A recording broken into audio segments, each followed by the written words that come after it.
بسم اللہ الرحمن الرحیم۔ السلام علیکم۔ کشمیر ڈیجیٹل کے پوڈ کاسٹ میں ہوں راجہ افتخار۔ آج ہم آزاد کشمیر کی موجودہ صورتحال آئینی بحران پر بات چیت کریں گے۔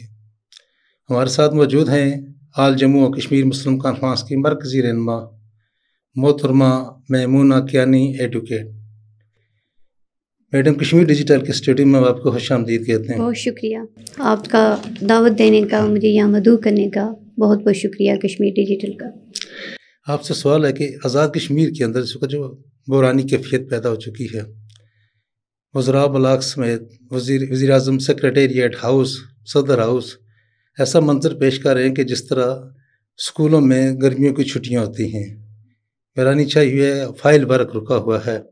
تو ایسے حالات میں آل جموں و کشمیر مسلم کانفرنس کے پاس کیا تجویز ہے کہ اس بحران کو حل کیا جائے؟ تو جب ان تمام حالات پہ تمام یہ جو ابھی سرکمسٹانسز ہیں، پوری ریاست جو ہے، کچھ گروہ، ایک چھوٹا سا جس کو آپ کہہ سکتے ہیں جتھا ہے، اگر وہ پوری گورنمنٹ کو ٹارگٹ کر سکتا ہے، اس کی ریٹ کو چیلنج کر سکتا ہے، تو میرا خیال ہے کہ اس وقت حکومت کو چاہیے کہ وہ خود ہی اپنی استعفیٰ دے دے، مستعفی ہو جائیں، یا پھر اس آئینی بحران کو قابو پانے کے لیے جو بھی ان کے پاس مطالبات آتے ہیں ان کو سنیں، ان پہ قابو پانے کی اور ان کو ماننے کے لیے، اور ان کے یا مزید جو ان کے ساتھ گفت و شنید کے تحت اس کو حل کیا جا سکتا ہے۔ ابھی جو کہتے ہیں آپ فائل ورک، جب آفیسز کھلیں گے ہی نہیں، پورے آفس کو بلاک کر لیا جائے گا، راستے بند ہوں گے، آفیسرز دفتروں میں پہنچیں گے ہی نہیں، رعایا جو ہے وہ سڑکوں پہ ہوگی، نوجوان سڑکوں پہ ہوں گے، آفیسرز کی یا بیوروکریسی کی اپنے دفاتر تک پہنچ ہی نہیں ہوگی، رسائی ہی نہیں ہوگی، تو پھر ایسے حالات میں ملک کو چلانا بہت مشکل ہو جاتا ہے، اور یہ بالکل حکومت وقت کی انتہائی نااہلی ہے۔ آپ نے دیکھا کہ اس حکومت کو ختم کرنے کے لیے انوار الحق کے خلاف پیپلز پارٹی نے تحریک عدم اعتماد پیش کرنے کے لیے مطلوبہ اکثریت حاصل کر لی، لیکن وہ تحریک عدم اعتماد پیش ہونے سے پہلے ہی ناکام ہو چکا۔ اس کی بنیادی وجہ کہ پیپلز پارٹی کے اندر گروپ بندی اور انتشار ہے۔ تو اس کیفیت کو حل کرنے کے لیے آپ کے پاس کیا تجویز ہے کہ آزاد کشمیر کو کی عوام کو نیا مینڈیٹ کے لیے موقع دینا چاہیے، کہ یا اسی گورنمنٹ کے لیے اسی کنٹینیو کر کے اسے گفت و شنید کے لیے کر کے اس کو معاملات کو حل کیا جائے؟ دیکھیے، جو موجودہ صورتحال ہے، اب الیکشن میں وقت ہی کتنا رہ گیا ہے، 9 مہینے 8 مہینے رہ گئے، تو اس میں یہ مزید جو سیاسی بحران، جو پہلے ہی ملک سیاسی بحران کا شکار ہے، تو اس میں سیاسی بحران پہلے سے موجود ہے، تو مزید ریاست کو سیاسی بحران کا شکار کرنے کے لیے، کیونکہ جب سیاسی بحران ہوگا تو پھر اس کے ساتھ ساتھ ریاست انتشار کی طرف بھی جائے گی۔ جب یہ بحران آلریڈی موجود ہے تو اس میں ایک نیا سیٹ اپ لانا، عدم اعتماد لانا، وہ میرا خیال ہے کہ یہ مناسب وقت نہیں ہے، چونکہ اس سے ہمارے صدر مسلم کانفرنس بھی کیٹیگریکلی اس چیز کا بڑا کلیئر موقف ہے مسلم کانفرنس کا۔ صدر مسلم کانفرنس نے بارہا اپنے جو پیغامات ہیں، ویڈیو پیغام ہیں، یا آپ سوشل میڈیا اٹھا کے دیکھیں، یا پرنٹ میڈیا، الیکٹرانک میڈیا، اب جہاں دیکھیں تو آپ کو صدر مسلم کانفرنس یہ کلیئر موقف کے ساتھ نظر آئیں گے کہ سیاسی بحران پیدا ہوگا، اس لیے عدم اعتماد نہیں ہونی چاہیے۔ اس کے باوجود اگر کوئی گروہ یا یہ جو پارٹیز نون لیگ یا پیپلز پارٹی مل کے لانا چاہتی ہیں اس کو، تو یہ ایک آئینی بحران، سیاسی بحران کی طرف ہی جائیں گے۔ تو میرا نہیں خیال ہے کہ اس جو ابھی جو کرنٹ سچویشن ہے، تو اس میں مزید جو ریاست کو انتشار کی طرف دھکیلنا یا سیاسی بحران پیدا کرنا، اس طرف نہیں جانا چاہیے کسی بھی گورنمنٹ کو۔ آپ نے دیکھا ہوگا کہ آزاد کشمیر کے جو وزیر اعظم کے خلاف عدم اعتماد کے لیے جو فیصلہ ہوا ہے، وہ پاکستان کی جو اعلیٰ سطح پر ہوا ہے، پریزیڈنٹ آف پاکستان، وزیر اعظم پاکستان نے فیصلہ کیا کہ آزاد کشمیر کی موجودہ جو سیاسی صورتحال ہے، جو غیر جماعتی کوئی غیر سیاسی گورنمنٹ ایسے ختم کر کے سیاسی گورنمنٹ قائم کی جائے، لیکن اس کے باوجود وہ کامیاب نہیں ہو سکے۔ تو آپ کیا سمجھتی ہیں کہ عدم اعتماد کیوں ناکام ہو رہا ہے، کیوں پیش نہیں ہو رہا؟ دیکھیے، عدم اعتماد تو پیش ہونے سے پہلے ہی ناکام ہو گیا ہے۔ تو اس کی وجہ بھی یہی ہے کہ بے شک ایک ہوتی ہے پولیٹیکل اسٹرینتھ ہوتی ہے اور ایک ہوتی ہے مورل اسٹرینتھ ہوتی ہے. تو یہ جو موجودہ گورنمنٹ ہے تو یہ جب اس کا قیام عمل میں آیا تھا تو یہ اس وقت ہی اپنی جو مورل اسٹرینتھ ہے وہ کھو چکی تھی، چونکہ کوئی پتہ نہیں تھا اس وقت گورنمنٹ کون سی ہے. وہی لوگ ووٹ بھی دے رہے ہیں، وہی لوگ وزیر اعظم بھی بنا رہے ہیں، وہی لوگ جو ہے تو اپوزیشن کے بینچز میں بھی بیٹھ رہے ہیں، تو وہ اقتدار میں بھی ہے اپوزیشن میں بھی ہے. تو یہ مورل اسٹرینتھ تو یہ اسی وقت ہی کھو چکے تھے. اس سے پہلے اگر تھوڑا سا پیچھے چلے جائیں، جب نون لیگ کی گورنمنٹ آئی تھی تو اس وقت بھی یہ اپنی مورل اسٹرینتھ نون لیگ کی گورنمنٹ میں یہ کھو چکے تھے، چونکہ جب پرائم منسٹر بنے تھے تو اپوزیشن لیڈر اس وقت صدر مسلم کانفرنس جناب سردار عتیق احمد خان وہ بننے تھے. تو ایک یا دو ووٹ دے کے تو اس وقت یاسین صاحب کو اپوزیشن لیڈر بنا دیا تھا. تو یہ تو جو اخلاقی اسٹرینتھ ہے، جو مورل ویلیوز ہے، اس وقت ہی ان کو ڈی ویلیو کر دیا گیا تھا. اور ابھی بھی آپ جو دیکھیں کہ یہ جو ابھی ایک چونچو کا مربع آپ کہہ سکتے ہیں بنا ہوا ہے کہ وہی لوگ کہہ رہے ہیں کہ ہم لوگ پرائم منسٹر کو سیٹ پہ بٹھانے کے لیے ہم لوگ ووٹ بھی دیں گے، ان کو اقتدار میں بھی بٹھائیں گے اور خود ہم لوگ جو اپوزیشن بینچز میں بھی بیٹھیں گے. تو کیا یہ مورل ویلیوز پورے کرتی ہے؟ یہ بڑے مزے کا سوال ہے کہ پاکستان مسلم لیگ نون جو آزاد کشمیر کا جو ونگ ہے تو اس نے کہا ہے کہ ہم وزیر اعظم کے خلاف عدم اعتماد میں شامل ہوں گے. لیکن عدم اعتماد میں شامل ہو کے یعنی ایک پہ عدم اعتماد کیا جائے گا اور اسی قرارداد میں سکسیز کا نام ہوگا، جو بھی ہوگا وہ پیپلز پارٹی سے اس کو بھی ووٹ دے کے تو خود کہتے ہیں کہ ہم اپوزیشن میں بیٹھیں گے. یہ ایک ووٹ لے کے دو مزے لینا چاہتے ہیں. بالکل ایسا ہی ہے کہ یہ ایک ووٹ دے کے دو مزے لینا چاہتے ہیں. اور یہ وہی والی بات ہے کہ یہ اپنی جو اخلاقی اسٹرینتھ ہے وہ کھو چکے ہیں. اور جب اخلاقی اسٹرینتھ کسی بھی پولیٹیکل اسٹرینتھ کے ساتھ ساتھ، چونکہ سیاست میں اخلاقی اقدار کا ہونا انتہائی ضروری ہے. جب ایک جماعت جو ہے یا کوئی ممبران جو ہیں وہ اخلاقی اسٹرینتھ ہی کھو چکے ہیں تو پھر ان سے آپ کیا توقع کر سکتے ہیں. ابھی آپ کے سامنے کی بات ہے کہ ابھی جب یہ ایکشن کمیٹی کا جب معاملات پیک پہ تھے اس وقت آپ نے کسی بھی جماعت کو بولتے ہوئے دیکھا، کسی بھی جماعت کے کسی بھی ممبران کو بولتے ہوئے دیکھا؟ یہاں تو پرائم منسٹر بھی نہیں موجود تھے، وہ بھی اس وقت تشریف لائے جب گورنمنٹ آف پاکستان کی طرف سے وزراء آئے یہاں پہ مذاکرات کے لیے. تو وہ اس وقت جب معاملات کہاں سے کہاں پہنچ چکے تھے، پیک پہ پہنچ چکے تھے، تو وہ تب تشریف لائے تھے. وزیر اعظم ہاؤس پہ وہ ہوتی ہی نہیں ہے. ان کا جو اپنا سیکریٹریٹ ہے، پی ایم سیکریٹریٹ ہے، وہاں پہ وہ موجود ہوتے نہیں ہیں.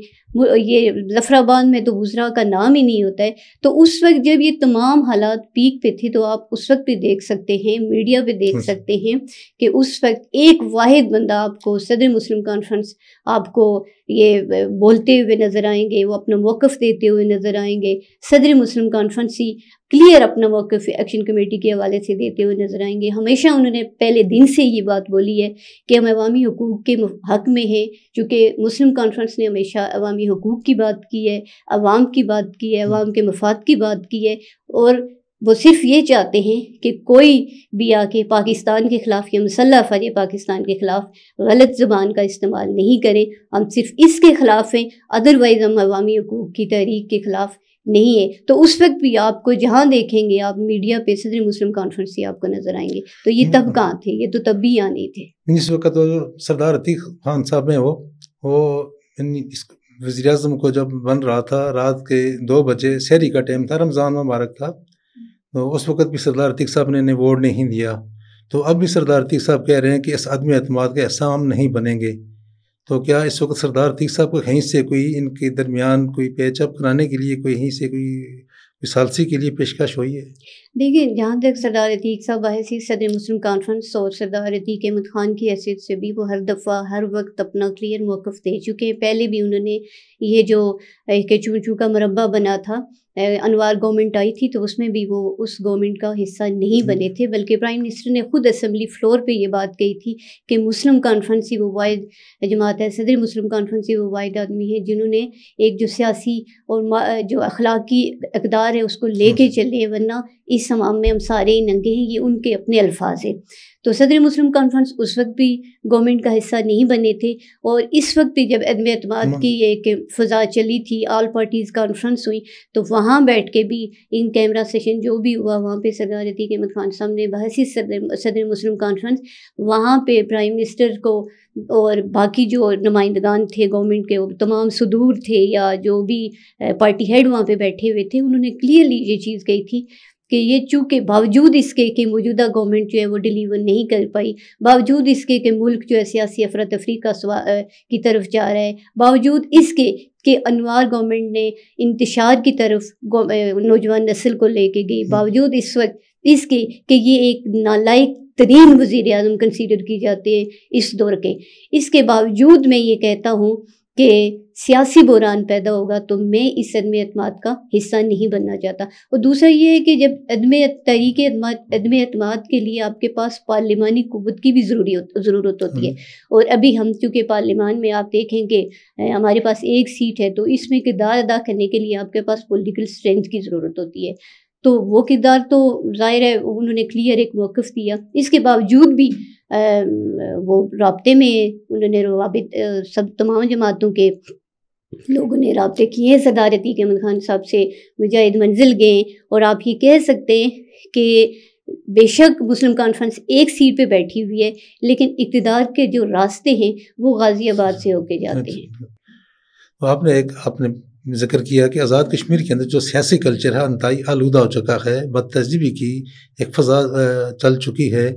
چھوٹے بڑے کی تمیز نہیں رہی، تو اس خلا کو کیسے پر کیا جا سکے گا؟ دیکھیں، جہاں تک کہ ابھی موجودہ جو حالات ہیں، بلکہ گزشتہ 3-4 سالوں سے آپ دیکھ رہے ہیں، تو ہماری جو نوجوان نسل ہے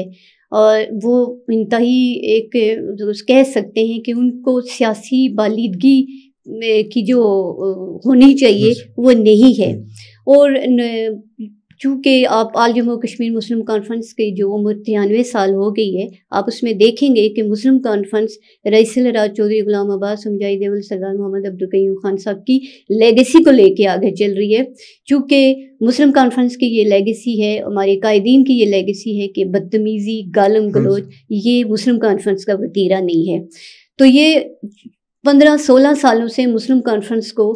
پاکستان کی تمام سیاسی جماعتوں نے، اس میں نون لیگ بھی شامل ہے، اس میں پیپلز پارٹی بھی شامل ہے، اس میں پی ٹی آئی بھی شامل ہے، انہوں نے مل کے مسلم کانفرنس کو توڑا ہے، اور جب مسلم کانفرنس کو توڑا ہے تو اس کا یہ آپ خمیازہ دیکھ سکتے ہیں کہ پوری ریاست بھگت رہی ہے، اس لیے کہ نوجوانوں کو کہیں پہ بیزی نہیں کیا جا رہا، ان کی کوئی ایکٹیویٹیز نہیں ہے، انہیں کوئی پروجیکٹس نہیں دیے گئے۔ مسلم کانفرنس کا دور اٹھا کے دیکھیں، آپ دیکھیں گے کہ صدر عتیق احمد خان صاحب نے اپنے دور حکومت میں اے جے کے بینک دیا ہے، اے جے کے ٹیفٹا دیا ہے، آئی ٹی پروگرامز دیے ہیں، اور مختلف پروگرامز پروجیکٹس دیے ہیں جس سے نوجوان جو ہیں وہ بزی رہ رہے تھے، لیکن اب چونکہ نوجوان بے روزگار ہیں، سڑکوں پہ ہیں، M Phil P H D نوجوان آپ کو روڈوں پہ چلتے ہوئے نظر آئیں گے۔ یعنی ایک تو ان کو ایک ٹیکنیکل ایجوکیشن کی لیول لگانا چاہیے، دوسرا کھیل کود کے میدان آباد کرنے چاہیے تاکہ جو نوجوان نسل ہے منفی سرگرمیوں سے، بد تہذیبی کی اس فضا سے گزر کے مصروف ہو جائیں کھیل کود میں۔ آپ دیکھیں کہ مسلم کانفرنس کیا، آپ ہزاروں کی تعداد میں اگر کوئی ایک بندہ بھی کھڑا ہوگا، کوئی ایک کارکن بھی کھڑا ہوگا تو وہ پہچانا جائے گا، کیونکہ اپنی سیاسی تربیت کی وجہ سے مسلم کانفرنس کے کارکنان کو سختی سے یہ سیاسی تربیت، اور ان کو یہ کیٹیگریکلی بتایا جاتا ہے کہ وہ کسی بھی گالی کا جواب گالی سے نہیں دیں گے، کسی بھی بدتمیزی کا جواب بدتمیزی سے نہیں دیں گے۔ میڈم، آپ وہ الیکشن کو بہت تھوڑا ٹائم رہ گیا ہے، ممکن ہے قبل از وقت بھی ہو سکتے ہیں، وقت پر بھی ہو سکتے ہیں، وقت پر بھی ہو گئے تو 6 سے 7 ماہ رہتے ہیں، تو مسلم کانفرنس کی الیکشن میں جانے کی کیا تیاری ہے؟ کیا مسلم کانفرنس تنہا الیکشن لڑے گی یا کسی سیاسی جماعت کے ساتھ اتحاد کر کے الیکشن میں حصہ لے گی؟ دیکھیے، مسلم کانفرنس نے ہمیشہ الیکشن میں بڑھ چڑھ کے حصہ لیا ہے، چونکہ وہ جمہوری نظام پہ یقین رکھتی ہے، اور مسلم کانفرنس کو بے شک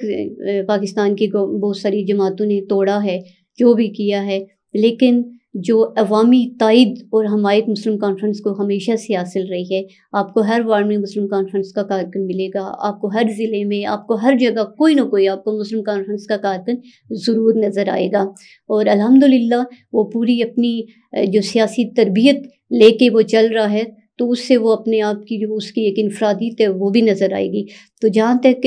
انتخابات کا بالکل مسلم کانفرنس پوری تیاری سے آئے گی، اور الحمدللہ جو لوگ جا چکے ہیں تو آج ان کو بھی یہ احساس ہو رہا ہے کہ مسلم کانفرنس نے اپنے 93 سالہ دور میں اپنے لیڈرز کا، اپنے قائدین کا، اپنے ساتھیوں کا، ان کی عزت نفس کا کتنا خیال رکھا ہے، اور دوسری جماعتوں میں جا کے تو کتنے ایک عزت نفس کا خیال رکھا جاتا ہے. یہ ضرور ان لوگوں کو اب پتہ بھی چل گیا ہے، اور وہ آج بھی مجاہد اول کا نام لے کے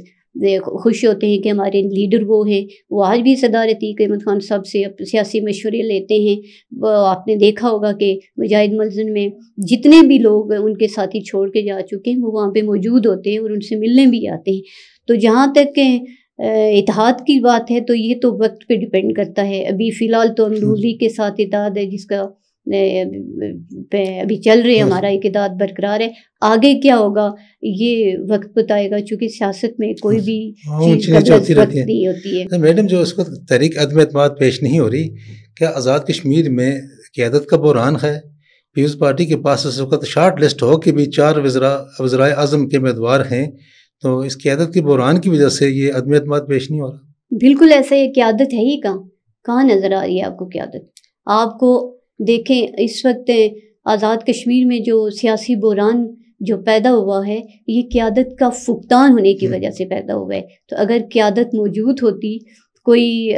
مارل ویلیوز موجود ہوتی، تو میرا خیال ہے کہ قیادت کا فقدان بھی پورا ہو جاتا، اور یہ والے جو موجودہ حالات ہیں یہ بھی کبھی پیدا نہ ہوتے. بہت بہت شکریہ آپ کی تشریف آوری کا. ناظرین، آج کا پوڈ کاسٹ آپ نے دیکھا. آپ کی فیڈ بیک کا ہمیں انتظار رہے گا. اپنے میزبان راجہ افتخار کو پروگرام سے اجازت دیجیے. اللہ نگہباں.